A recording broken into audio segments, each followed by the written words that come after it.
Tunamshukuru Mwenyezi Mungu, tumeimaliza salama safari yetu ya Ligi ya Mabingwa Afrika msimu huu.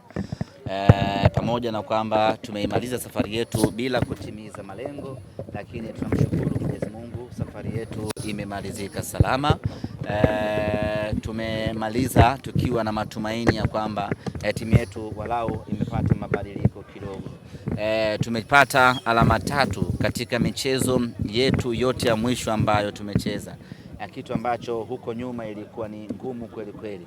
Ilikuwa tukiingia uwanjani tunapoteza, lakini walau baada ya kufanya mabadiliko 2-3 kwenye timu yetu, walau timu imepata uhai na imebadilika, na ndio maana haishangazi kuona katika mechi za mwisho tumeweza kuvuna alama kwenye kila mchezo. Kwetu sisi inatia faraja kwa sababu timu ya mpira wa miguu haiishi kutengenezwa na kujengwa. Kwa hiyo msimu huu umekuwa ni msimu mbaya kwetu kwenye upande wa kimatokeo kwenye Ligi ya Mabingwa Afrika, lakini inatia matumaini ya kwamba kwenye ujenzi wa timu yetu inaonesha ishara njema ya kufanya vizuri hasa kwa msimu unaokuja. Mechi ya leo ilikuwa ni muhimu sisi tupate ushindi. Tunamshukuru Mwenyezi Mungu, tumepata ushindi. Pamoja na kwamba ushindi tuliopata unawezekana kwa macho ya kawaida ukaonekana hauna thamani yoyote, lakini sisi kwetu wana Simba ushindi huu ulikuwa na tija kubwa sana. Kwanza, walau tushinde mchezo moja. Ni aibu na fedheha ya timu kubwa aina ya Simba Sports Club inamaliza michezo 6 bila kushinda hata mchezo moja. Ilikuwa ni aibu ya karne kweli kweli. Lakini tulihitaji kushinda mchezo leo ili kurejesha imani ya mashabiki na uwanja wetu wa Benjamin Mkapa. Msimu huu tumecheza michezo 5 katika uwanja wa Benjamin Mkapa na hatujapata ushindi hata mchezo moja. It was very poor record ambayo ingewaendelea kuwaumiza mashabiki wetu, lakini kama haitoshi ingewafanya mashabiki wetu wasiuamini tena uwanja wa Benjamin Mkapa. Kwa hiyo kushinda hii leo ilikuwa ni maalum kwa ajili ya kuwarejeshea matumaini na imani mashabiki wetu ya kwamba tukiwa na timu nzuri tunaweza kushinda katika uwanja huu wa Benjamin Mkapa.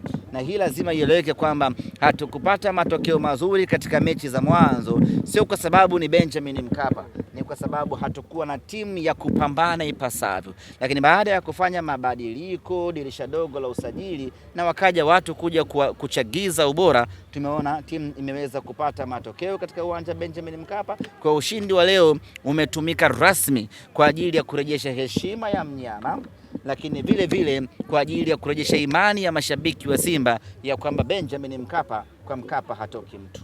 Msemaji, itakuwa ni dhambi ya mpira usipomzungumzia Anset kutokana na kile ambacho amekionyesha mchezo wa pili wa taifa. Familia vipi? Safi. Uko fresh bwana? Sijakuona siku nyingi mwanangu. Nipo harakati za hapa na pale. Basi unyama mwingi. Anset Oura, unajua kuna wakati unachanganyikiwa kusema ni upi usajili bora wa Simba dirisha dogo. Unaweza ukachanganyikiwa kabisa, ukajikuta unatembea barabarani unaongea mwenyewe ama unavua nguo kwa sababu haujui nani ni usajili bora katika dirisha dogo. Unaweza kusema, yani wakati unataka kusema Anset Oura ndio usajili bora wa dirisha dogo, unakumbuka kuna Libase Geye naye anafanya unyama vile vile. Wakati unataka kumaliza kuhusiana na Libase Geye, unakumbuka kumbe hii timu ni timu ya Ino Jospin November, naye ni usajili bora. Wakati unataka kufunga hesabu ya kwamba Jospin Olemba ndio usajili bora wa dirisha dogo, unakumbuka kumbe Simba ina Jibril Kasali Tanja mlinda mlango Mamadu, naye ni usajili bora kweli kweli. Wakati unataka kusema okay basi Fabilahi Tanja dada anatoka jasho afi nakapenda aka kapole katulivu kenyewe, msikaharibu msikaharibu, kacheni kafanya kazi kwa utulivu. Sawa mama ukiwa una jambo lolote unishirikishe, tunalitatua. Sawa mimi ni mlezi wa waandishi wa habari Tanzania wa kike.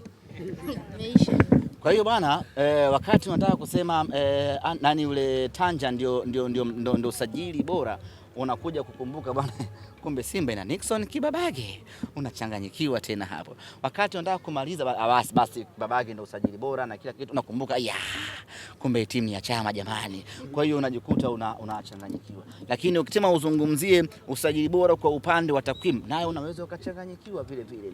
Anicet Oura mechi 4 za ligi ya mabingwa Afrika amefunga magoli 2. Ni rekodi ya ajabu kweli kweli, na nataka niwape kazi ndugu zangu waandishi wa habari, mkafanye huo utafiti. Katika wachezaji waliosajiliwa dirisha dogo kote barani Afrika, ni yupi amefunga magoli 2 kwenye mechi 4 alizocheza? Kama mtampata it's fine, lakini mkimkosa basi huyo mtu anabaki kuwa ni Anicet Oura peke yake. Kwa hiyo wakati unaangalia takwimu za Anicet Oura, unasema huyu ndio usajili bora wa dirisha dogo, unakuja kumkumbuka Jibril Kasali Tanja Mamadou, mlinda mlango, amecheza mechi 4 za ligi ya mabingwa Afrika, na kila mechi aliyocheza ametokea kwenye orodha ya kafu ya walinda mlango bora. Mechi ya kwanza na Esperance, mechi ya pili na Esperance, mechi na Petro, mechi ya hii ya leo vile vile amefanya save ambayo inamuingiza kwenye magoli kipa bora barani Afrika. Kwa hiyo unachanganyikiwa, ukitaka umalize hapo kwa Tanja kwa sababu amekuwa goli kipa bora kila wiki anatokea, unakuja kukumbuka kumbe Libase Geye amekuwa mchezaji bora kwenye kila mechi ya ligi kuu ya NBC. Basi unachanganyikiwa, unakosa majibu. Lakini in conclusion tunasema tu kwamba Simba tumefanya usajili bora sana katika kipindi cha dirisha dogo, na usajili wenyewe umezaa matunda kweli kweli. Tumalize ya Simba kwanza. Ndio huko naenda. Katika wakilisha ambao basi unazunguka sana. Simba ni miongoni mwa timu ambazo zilikuwa zikiwakilisha bendera ya Tanzania. Lakini kwenye michuano hii ni dhahiri sasa imekwisha kutupwa nje. Ila majirani zenu wanaonekana kesho pia wana mchezo. Pengine labda mnatamani kuona na nyinyi pengine kama ambao mlikuwa waanzilishi kwa kusaidia baadhi ya vilabu vingine kupata nafasi ya michuano ya kimataifa, muendelee kubaki nyewe wenyewe na wala si timu zingine kuja kuweka rekodi nyingine mbele yenu. Kwanza niwape pole mashabiki wa Simba. Tumeshazoea mechi kama hizi, muda kama huu, lazima tutoke uwanjani hapa na kidedea cha kutosha tukiwa na bendera yetu ya robo finali. Lakini mwaka huu mambo yamekuwa tofauti, na mimi ni kwanza niwape pole mashabiki wa Simba. Tumewanyima kile kitu ambacho tumezoea kuwapa nyakati zote kwa maana ya robo finali. Lakini nichukue nafasi hii vile vile kuambia wana Simba kwamba hili tulichukulie kama tukio la kimpira wa miguu, na isitokee mtu akataka kunufaika na Simba kushindwa kwenda robo finali, akataka sasa kujifanya ndo anaijua sana Simba, anaizungumzia sana Simba, anaipenda sana Simba, na kuzua taharuki na mtafaruku ndani ya klabu yetu. Sisi wana Simba wenyewe tunakubali mwaka huu tumeteleza, tunakubali mwaka huu msimu haukuwa wetu, tunakubali msimu huu hatukuanza sawa mashindano haya na hatukujipanga vilivyo, na ndio maana tumeishia hatua ya makundi, na hiyo ndio nature ya mpira wa miguu. Usipokaa sawa wenzako wananufaika. Nani alitegemea kama Stade Malien angekuwa kinara wa kundi letu? Kila mtu alikuwa anaipa nafasi Esperance pamoja na mnyama Simba, lakini imekuwa tofauti, mambo yamekuwa magumu, tumeshindwa kwenda hatua ya robo finali. Hiyo ni kawaida mno kwenye mpira wa miguu. Tumekwenda robo finali mara 7 mtawalia. Sisi ndio klabu pekee Afrika Mashariki na Kati yenye rekodi kama hiyo. Ukitoka hapo unakwenda Kosafo na mkuta Mamelodi, unakwenda Afrika Magharibi, unakwenda Afrika ya Waarabu ile sio inaitwaje, unamkuta Al Ahly. The rest hakuna mwenye rekodi kama hiyo. Kwa hiyo tumekwenda robo finali mara 7 mtawalia. Mwaka huu tumeshindwa kwenda robo finali. Isitokee mtu akajifanya unajua Simba, unajua alafu Simba, unajua Simba. Simba unajua. Simba unajua uongozi Simba wamegawanyika Simba unajua Simba mchezaji Simba.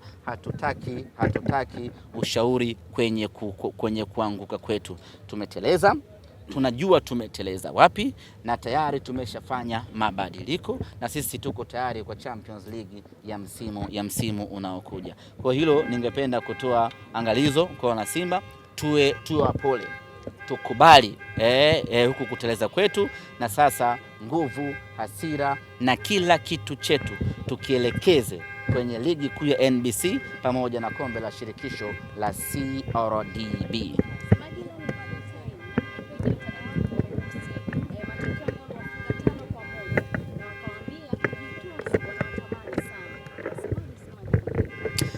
Tumeshuhudia kiwango bora sana cha Anicet Oura tangu amewasili Simba. Amekuwa akifanya vizuri kwenye ligi ya ndani pamoja na kwenye michuano ya kimataifa, na mpaka sasa amekuwa mchezaji tegemeo ndani ya Simba Sports Club. Mimi naogopa kadri Anicet Oura anavyocheza vizuri, kadri Anicet Oura anavyoonyesha kiwango bora, kadri Anicet Oura anavyozidi kutamalaki na kuitawala Afrika, naogopa sana. Sasa hivi wataibuka watu watasema Anicet Oura ana mapenzi na timu yao. I'm very scared. Yes, naogopa kweli. Yani kila Anicet Oura akifanya balaa pale uwanjani, kila Anicet Oura akimtambuka mtu, kila Anicet Oura akidribble mali, na Oura kama vile ananta kwenye mguu wake, mpira haupotei.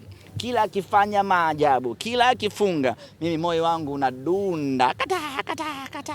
Nasema sasa hivi wataibuka watu watasema ya kwamba Anicet Oura ana mapenzi na timu yao, Anicet Oura hana furaha na Simba. Naogopa mwenzenu, naogopa. Yani naogopa kweli, naogopa sana. Sasa hivi wataanza kumshobokea na kumtama, lakini hiyo ndiyo nature ya Waswahili, wanasema kizuri cha jiuza, kibaya. Kwa hiyo ubora wa Anicet Oura na wenyewe unaniogopesha. Tunaweza tukaingia kwenye ile pressure ya mpanzu. Semaji, umesema nguvu inarudi kwenye ligi kuu, na kwenye ligi kuu kuna mchezo dhidi ya watani Yanga. Mashabiki walikuwa wako na moyo wa unyong'onyevu baada ya kupoteza mara 6 mfululizo. Unawaambia nini kuelekea kwenye mchezo huu? Utafika muda wake tutauzungumzia, lakini kwa sasa tarehe 17 kama sikosei tuna mechi ya nini ya CRDB Cup. Yes, baada hapo tutakuwa tuna mechi nyingine hapo za ligi kuu.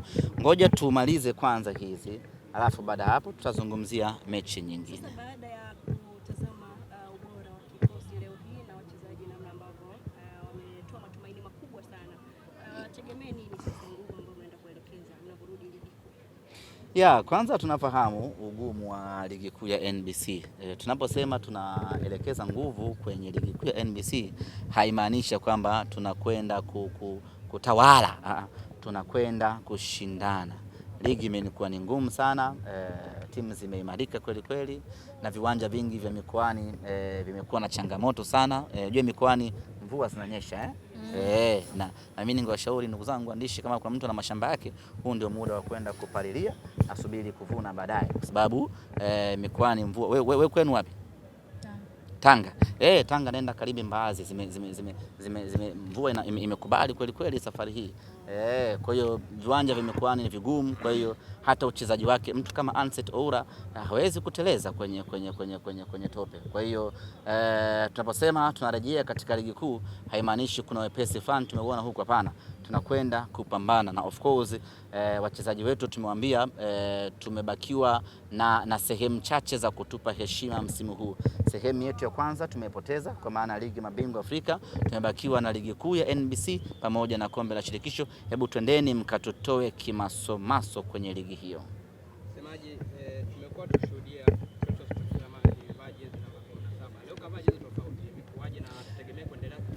Chama kwenye ligi kuu ya NBC anavaa 17 ndio ambayo amesajiliwa nayo, alafu kwenye michuano ya kimataifa alikuwa anavaa ngapi? 7 mwanzo, sasa hivi leo kavaa 24.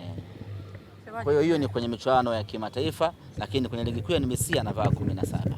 Semaji, tumeshuhudia kiwango cha Libasi Gwela pia Anicet Oura. pengine mashabiki wa Simba wanatamani kujua ni ipi hatima ya Starboy Mohamed Bajabiri. Bajaber, bahati mbaya sana sijapata current updates yake, anaendeleaje. Though namuona mazoezini, lakini sijazungumza na daktari kuniambia kitu gani kinaendelea kwa upande wake. Nipeni muda nizungumze na madaktari wetu, alafu nitawajulisha. Yakubu anaendelea vizuri na nadhani anytime soon natarajia katika uwanja wa mazoezi.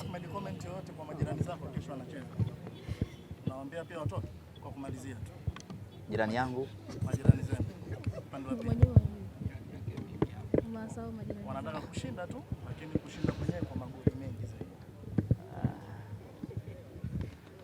Kesho mnitafute. Baada ya mchezo. Kesho mnitafute. Semaje tumalizie. Wilson Nangu ameumia.